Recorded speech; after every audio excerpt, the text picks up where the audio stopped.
Hi guys, Bart Robley coming at you live from my studio, the Bart Cave.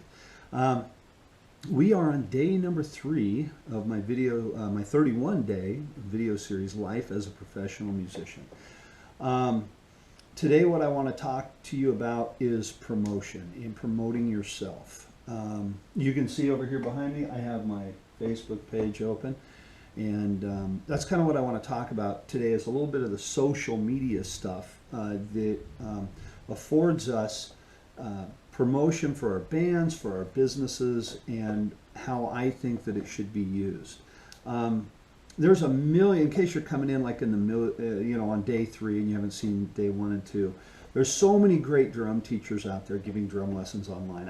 I do it. I have lessons up on YouTube and everything like that. But what I really wanted to touch base in this video series is not only everything that I kind of go through, and hopefully it helps some younger people out there that are trying to get into the business, but I want to shed some light on how I run my business. And one of the places is right here in the office part of my studio. The drums are over there, and this is my office over here. This is one of the rare weekends that we don't have a gig, so I'm kind of using the time wisely to promote the shows we have coming up.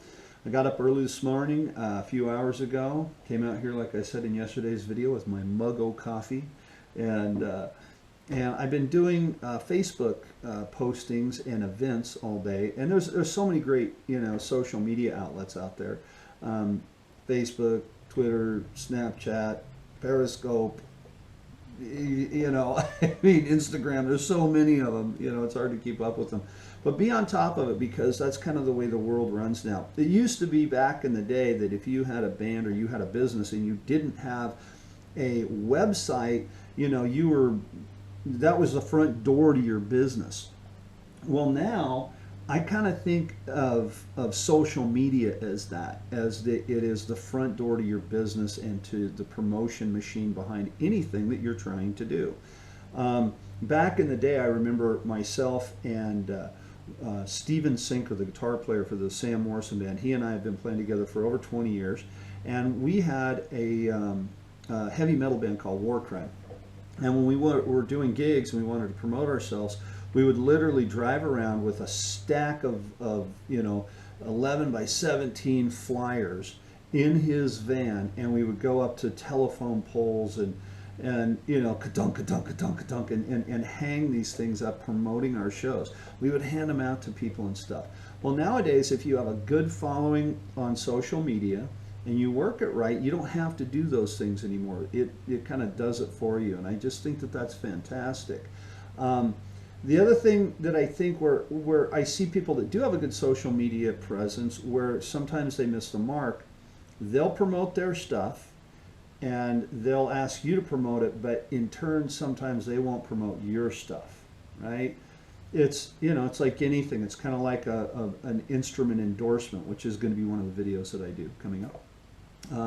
It's a thing where it's a cross promotion thing. So remember, if you have a friend or if you're a teacher and you have a drum student that's doing a gig, or a student, not everybody's a drum teacher, you have some students that are doing gigs, or just a friend's doing a gig, promote it for them, and in turn they'll do the same thing for you. You got to be human about it. If you guys do follow me on Facebook or YouTube, where this is ending up, all my YouTube videos are drum related, but on Facebook, I still post things about my life outside of the band and my dogs and everything like that. So you got to be human about it, but at the same time, I think promoting your business is so important. I read a book a few years ago. I read a lot of business books, and one of my favorite ones that I read was from Gene Simmons. And yeah, I'm a big Kiss fan. You can probably tell I probably have some. I've got my Kiss Pez dispensers back there behind me.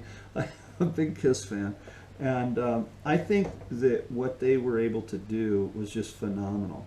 Anyway, in this book that I read by Gene Simmons, he had a very simple but very poignant thing that he said, and he said that you are your own best commodity.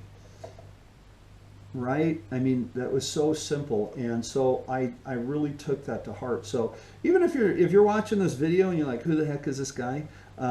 and you're not in the music business, whatever your business is, you're selling widgets, you're doing whatever, you are your own best commodity. So use things like social media and stuff like that to your advantage. Make sure that you're helping your friends promote their business on social media, and remember that, again, with promotion stuff like that, it is kind of a it's called cross promotion for a reason, right? So anyway, that's kind of my thoughts on that, and this is kind of a real dumbed down small version of my viewpoint on how to use Facebook and, well, social media. I use Facebook a lot, but how to use it. I give full lessons to my drum students on business and how to run your business and how to build your business, and I talk a lot about social media. It's a very small part of it, but or I shouldn't say it's actually a very big part of it, but it's one area of it, I should say.